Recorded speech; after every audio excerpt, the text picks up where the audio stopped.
Chamath Palihapitiya announcing here on halftime his latest special acquisition company will merge with the popular fintech firm SoFi. You know that well. And take that company public. There's Chamath. He joins us.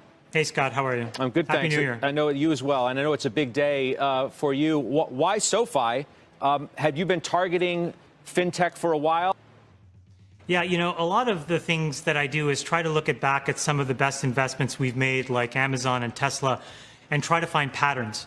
And in this, what I was trying to do was map those patterns into financial services, just because we're at a point in time where it's clear that the banking infrastructure really isn't meeting the needs of U.S. consumers. And so what I did was just kind of systematically try to figure out what was broken in banking, and then try to figure out which company was best representative of the solution that people wanted, which I can basically tell you is three things. People want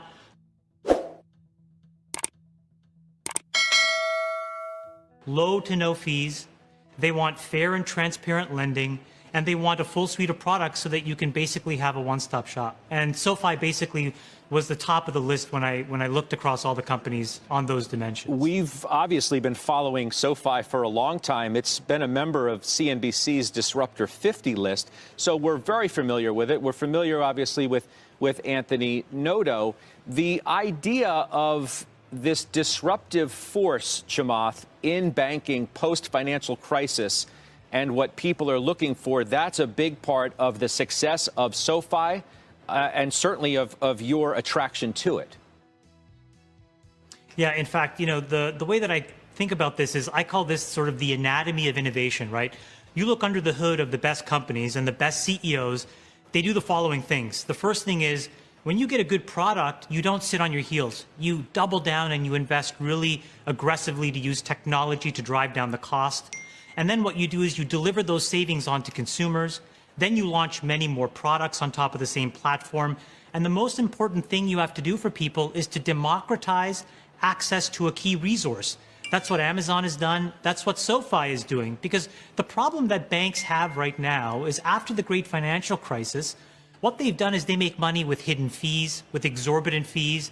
They have very restrictive lending practices. Ask anybody who's a middle-income person or a minority or a woman. It's incredibly hard to get access to the money you need to fulfill your dreams. And SoFi has fixed all these things, which is why I think it's such an incredible business. I mean, SoFi made it clear that it was entertaining the idea of going public through a SPAC. How did you convince Anthony Noto that you were the right sponsor to be the one to make it all? So, you know, the thing that Anthony has done, which is incredible, is he's basically created, again, as I said, this one-stop shop that gets, you know, your money right? A whole suite of products. And the thing is, a lot of what I've done in the past and what my team has done is really help people operationally improve how they grow, how they market, how they can virally expand. And all of these dynamics, I think, came to play because when you look under the hood at SoFi, there's this incredible thing happening. You have these millions of customers, 1.8 million last year, 3 million members this year, but then they are paying for millions and millions of products. And so what we saw were these dynamics where there was this incredible upselling and cross-selling behavior. And what I talked to Anthony about was, you know, can I help?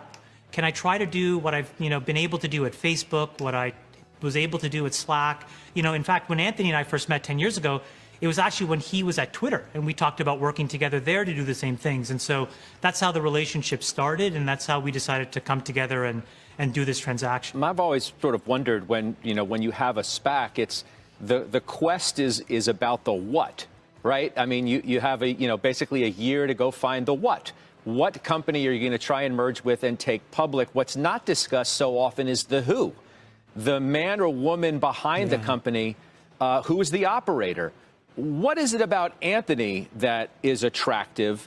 And can you just speak in general to that idea of the importance of the person who's actually running these companies? Because, you know, not all SPACs are created equal. They're not a guaranteed success. You have to rely on the person who's founded this company. You're the investor. Look, I think you're seeing, even through the events of the last 24 hours, leadership and character really matter, because you are faced with incredibly difficult decisions of policy, of morality, all kinds of things. Here's what I can tell you just personally about Anthony. He has lived an incredibly hard life to get to where he has. And I have tremendous empathy for that because I've lived a similar path. And so I just have deep respect for the man that he is and the character that he has. But then, you know, practically speaking, in his career, he is just completely money in the bank. I mean, the former CFO of the NFL, the former CFO of Twitter, the former COO of Twitter, an incredible banker, a great research analyst, and just a wonderful human being. So this is sort of a what you see is what you get kind of guy who really believes in, you know, advancing financial services for, you know, middle America, for normal folks to be able to sort of get ahead. And I just think that that's a person you want to see win. And then as a result, the company that he's built is just really special. Yeah.